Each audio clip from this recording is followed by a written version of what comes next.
I would like to discuss a few personal matters today, but first I would like to talk about an article on abcnews.com that I found that reports on the political development of Democratic candidates sharing their faith and using the language of faith and values to explain their political views, something that I've also noticed.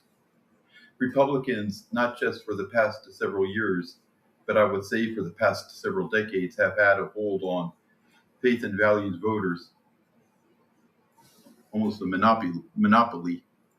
And Democrats have basically accepted the narrative that Christian voters are more conservative and have never made much of a serious effort in reaching out to people of faith. This election year is a little different. The, the article mentions one particular race that I find to be of the most importance, primarily because I live and vote in Texas. That the race that the article talks about is the Texas Senate race between James Tallarico and Ken Paxton. Now, I'm not going to make a public endorsement here, though I am interested in James Tallarico, especially his faith and how he campaigns on that. Regarding Ken Paxton, I have followed his political career for the past several years and his actions as the state's attorney general. No, he's a crook and a moral hypocrite. Paxton talks a good game about faith and Christianity, but his personal morality and ethics are anything but Christ-like. Now, I know James Tallarico is a progressive and isn't perfect, but in regards to morality and moral character, I take him over Ken Paxton any day. Let me give you a little bit of personal background on myself and my own personal faith journey. And I've noticed that some individuals and commenters, mostly on Facebook, have asked who I am. So let me tell you a little about myself. I have always been a person of faith, though I have questioned and even doubted the existence of a personal God at times. I was raised in Methodist churches, though I'm guessing in large part because we moved around a lot, never really settled down in a church community. I have recently recently settled down in a Methodist community, though and have I have spent most of my adult life seeking a place where I could fit in and serve. I have attended and been a member of Pentecostal, Baptist, LDS, and Catholic faith communities and congregations. About the Mormons, yes, I did join the Church of Jesus Christ of Latter-day Saints in my early 20s, and never actually removed my name off the membership rolls, which technically makes me an inactive LDS member.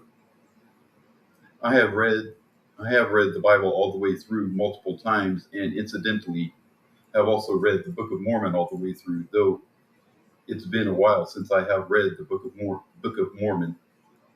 In terms of politics, given my faith and morals, it has tended to present itself in a somewhat moderate conservative ideology, so with a, though with a strong sense of compassion and justice. And yes, in recent years, I have tended to tended tended to move a little more towards the left. Regarding MAGA republicanism, or as I would call it, Trumpism, I'm not a I'm not a huge fan of. I'm not a huge fan. Neither am I a huge fan of what has been termed Christian nationalism. Regarding Trumpism or Trump policies, especially in regards to the enforcement of immigration law, I would say they they cross the line into cruelty and are rather inhumane. I agree with the need for the enforcement of our immigration laws, but it must be done with a sense of compassion and in a humane way. Pivoting away from this topic, I would say yes, I am autistic, which in regards to my personal political opinions does influence within me a more leftward tilt. And in recent elections, especially in the general election, I have been voting more Democrat than Republican.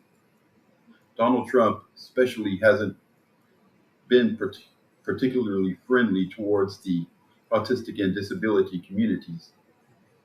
Yet, no, I did not vote for Trump in 2024, and I regret doing so in 2020. His behavior after that, also his behavior after that election, has made me even more distrustful of him and politically opposed to him. Now, yes, I'm counting down the days to when he'll be out of office because he does give me anxiety. Now, we'll point out, yes, that in my earlier they did vote. They did vote for George W. Bush twice, and I voted for John McCain. Yet these are my opinions, and I will stand by them. As an American, I would say that I also have a right to speak out on the issues that I care about, as well as to vote for the political candidates that I like and support, and now continue to do so. Also, some people, again, especially on Facebook, say that I'm just spouting Democratic talking points and propaganda, and that I'm brainwashed. Some have also used the R word, which I have a few words to say about, but I'll refrain myself. People have also commented that I'm reading from a script. Now, let me answer a few of these. No, I'm not using talking points or reading from some sort of script from the Democrats or the Republicans or from any particular political candidate. Now, I am reading from prepared notes, which I personally prepare.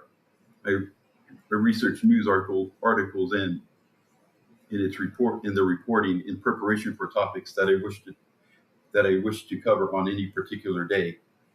Concerning the comments on social media, I don't mind. In fact, I welcome debate, civil debate, on my pages, whether it's Facebook or on my YouTube channel. I also welcome constructive criticism. I'm actually I'm actually new to this, so I'm always looking for ways to improve. I just ask that people remain civil. Now, what I will not abide by are personal attacks against myself, a commenter on my pages, or against autistic or neurodivergent individuals. I also will not stand for any sort of racism or bigotry on my social media accounts, and I'll block any person who engages in that sort of behavior and delete their comment. Now, I want my pages to be a safe space for autistic and neurodivergent individuals, as well as for others to be able to engage in a serious and civil discussion.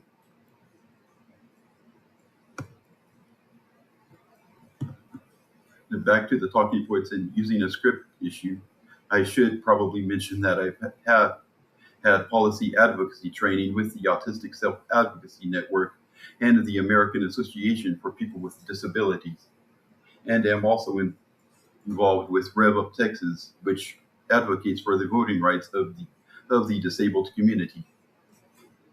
Now, before I go, I do want to mention something about the actress Hayden Panettiere, who passed away yesterday from what the media is calling an apparent overdose.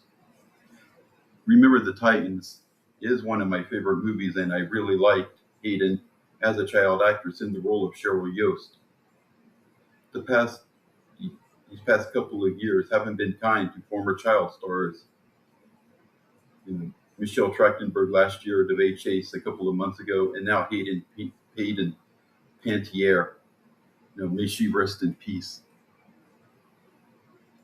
And I do hope to talk about more about pop culture and even sports related topics on my podcast, and I hope to do so in future episodes. I hope that everyone has a great day and stay safe.